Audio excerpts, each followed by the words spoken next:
नमस्कार समाहार organic farmer नुआ एक वीडियो रे मु आपन को स्वागत करुछि। आज हेउछि जुलाई मास 16 तारिख। मौसुमी वर्षा आरंभ हो सारी एवं चारिआडे समस्ते धान लगेबारे व्यस्त अछंती, किंतु समाहार organic farmer owner miss Manaswini Mahapatra से किछि यूनिक चिंता करिसंती। तांके विभिन्न प्रकारर पनीपरिबा निज जमी रे लगेइछंती। देखंतु देखि पारुछंती एटा हेउची लाउ गछ। संपूर्ण जैविक पद्धति रे चाष करा जाउछि एठारे एवं आपण देखि पारुछंती एटा हेउची लाउ गछ। 7 दिनर गछ बोली कहिले आउ गछरु गछर दूरता 1.5 फुट कहले।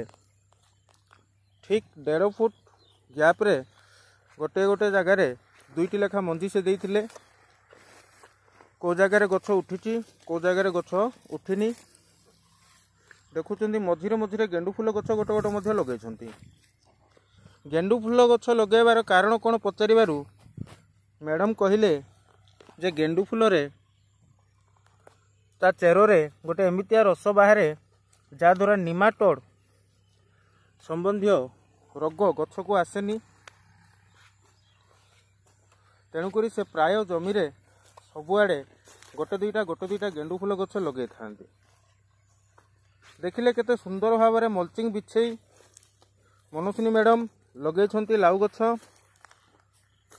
आ ता सहित लगे गोटे गोटे गेंडु फूल गछ। यही जगार केवल गोबर खतर ही व्यवहार करा जायछि। ता सहित स्प्रे हिसाब रे गोमूत्र मझिरे पाउंस भी पकईथिले कहिले। से काहाटू शुणिले पाउंस रे पोटास मिलुछि, तेणुकरी से पाउंस मध्य किछि किछि व्यवहार करिसंती।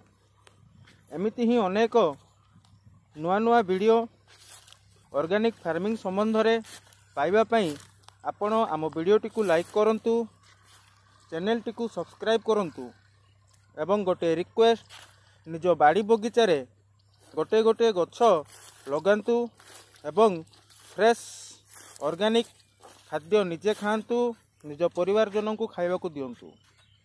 धन्यवाद।